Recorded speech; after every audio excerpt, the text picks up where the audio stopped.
Donc, on se retrouve avec la suite de la matière. On a vu dans notre dernière vidéo comment calculer des probabilités. Et je vous ai dit dans cette vidéo-ci, que c'était déjà un petit peu plus intéressant d'aller chercher une probabilité générale lorsqu'on avait plusieurs probabilités à calculer pour la même fonction. Donc, en réalité, ce que je vous ai mentionné, c'est ce dont quoi on va parler dans cette vidéo-ci. Parce que ce que je vous ai mentionné, c'est une pratique courante en statistique. C'est même une notion qui est définie au point de vue des probabilités, du point de vue des fonctions en continu. Donc, c'est ce qu'on appelle la fonction de répartition. En continu, vous allez voir là, que c'est souvent avantageux d'aller chercher cette fonction-là, étant donné qu'on évalue des intégrales. On n'a pas envie d'évaluer 26 intégrales de suite quand on fait un numéro de probabilité, donc c'est intéressant d'aller chercher ce qu'on appelle la fonction de répartition. Cette fonction-là, qu'est-ce que c'est? Ben, c'est une intégrale qui est générale et qui va nous permettre d'aller calculer n'importe quelle probabilité avec notre fonction de densité. Donc, on définit ce que c'est la fonction de répartition, on fait des exemples, puis on aura fait le tour de cette petite partie. Donc, fonction de répartition, c'est une fonction sur les réels qui va être définie de la façon suivante. Grand f de x, ce sera la probabilité que notre variable aléatoire x soit plus petit ou égal à une certaine valeur x. Donc, pour faire cette probabilité-là, on fait l'intégrale de moins l'infini à x de la fonction f de t dt. Dans ce cas-ci, le f de t, c'est notre fonction de densité. Le grand f de x, c'est la fonction de répartition. Donc, avec ça ici, ça devient évident que la probabilité que x soit entre a et b peut être trouvée en faisant la fonction de répartition évaluée en b moins la fonction de répartition évaluée en a. On a ici là, finalement un résultat direct du théorème fondamental du calcul qui nous permet d'aller chercher des probabilités assez facilement. Donc, nous, on va commencer à travailler sur les fonctions de répartition, puis ensuite de ça, on pourra évaluer un petit peu de probabilité avec tout ça. Donc, regardons un exemple ensemble. Je vous laisse faire l'exercice 6.2 après celui-là. Donc, je vais faire celui-là et je vous laisse faire la suite.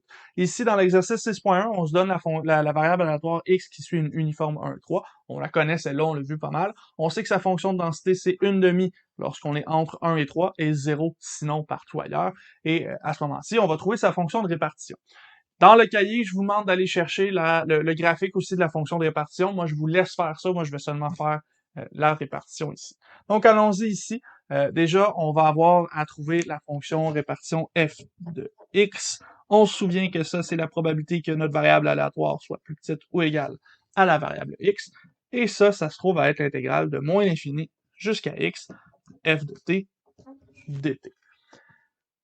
À ce moment-ci, on va avoir trois cas à étudier. On va avoir à étudier le cas x plus petit que 1, on va avoir à étudier le cas x entre 1 et 3, et on va avoir à étudier le cas x plus grand que 3. Donc, pour x plus petit que 1, notre fonction de répartition f de x, encore une fois, l'intégrale de moins l'infini jusqu'à x de f de t dt, ben là, dans ce cas-ci, f de t dt, si x est plus petit que 1, c'est défini comme étant 0. Donc, on va avoir l'intégrale de moins l'infini jusqu'à x de 0 dt.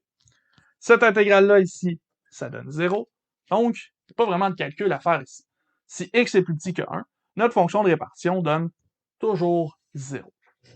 À ce moment-là, on peut aller chercher si x est entre 1 et 3.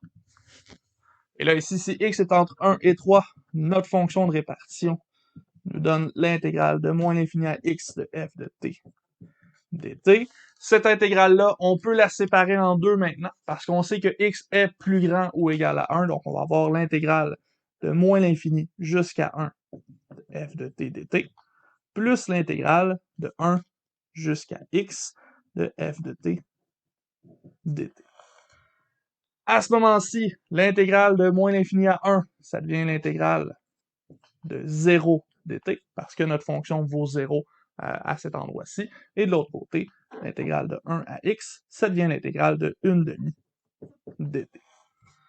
La première partie vaut 0, donc on va l'enlever. Il va nous rester l'intégrale de 1 à x de 1/2 dt. À ce moment-ci, ici, on peut évaluer ça comme étant t sur 2 entre 1 et x, qui nous donne x moins 1 sur 2. Donc, on a la valeur de la fonction f de x lorsque x est entre 1 et 3. Finalement, il nous reste x plus grand que 3. Et là, à ce moment-ci, si x est plus grand que 3, f de x, encore une fois, l'intégrale de moins l'infini à x, f de t dt, c'est égal à l'intégrale de moins l'infini jusqu'à 1 de f de t dt, plus l'intégrale de 1 à 3 de f de t dt, plus l'intégrale de 3 à x de f de t dt. Ici, notre première intégrale, ça donne 0, étant donné qu'on est entre moins l'infini et 1, notre fonction de densité vaut 0, donc l'intégrale aussi. Il va nous rester l'intégrale de 1 à 3 de f de t dt, et l'intégrale de 3 à x, dans ce cas-ci, encore une fois, f de t vaut 0, donc cette intégrale-là va valoir 0. À ce moment-ci, le calcul devient plus facile parce qu'il nous reste à évaluer l'intégrale de f de t dt entre 1 et 3, mais comme on sait que c'est une loi de probabilité, cette intégrale-là ici, c'est certain qu'elle vaut 1, donc on va avoir une fonction qui vaut 1 au final dans cette position-ci, donc si x est plus grand que 3. Ce que ça veut dire, c'est que maintenant, on a 3 façons différentes d'évaluer les fonctions. Donc, j'efface un petit peu ce tableau-là et je résume les résultats. Donc, ce qu'on avait, c'est que f de x va être une fonction par partie, et ce sera en 3 parties. Donc, premièrement, cette fonction-là vaut 0 si x est plus petit que 1. On a vu qu'elle vaut x moins 1 sur 2 si x est entre 1 et 3. Et finalement, elle vaut 1 si x est plus grand que 3. Donc, on a les 3 cas possibles, et ces cas possibles-là nous permettent d'aller chercher la fonction de répartition de notre loi, de notre variable aléatoire x dans ce cas-ci. Donc, à partir de ça ici, vous pouvez tracer le graphique de f de x. Moi, je le ferai pas, je vous laisse faire ça en exercice. Et par la suite, vous pouvez faire l'exercice 6.2. Ce sera similaire, il va encore y avoir plus qu'un cas, mais cette fois-ci, comme c'est une exponentielle, il va y avoir le cas avant 0 et le cas après 0 seulement. Donc, seulement 2 parties pour la prochaine fonction par partie. Donc, à ce moment-ci, ça veut dire qu'on a terminé la section sur la fonction de répartition. Donc, on va laisser ça de côté. On va se revoir, on se retrouve dans une prochaine vidéo avec la suite des notions supplémentaires. On va aller parler notamment de ce qu'on appelle des moments au point de vue de la variable aléatoire. On va voir que les moments, c'est la même chose que de l'espérance mathématique, mais avec une puissance de notre variable aléatoire. On en a vu un petit peu là, très rapidement lorsqu'on a fait la preuve sur la variance de x pour trouver une façon plus rapide de prouver les variances. Donc, on va parler de ça dans une prochaine vidéo. Donc, on se retrouve dans une prochaine vidéo avec ces moments-là.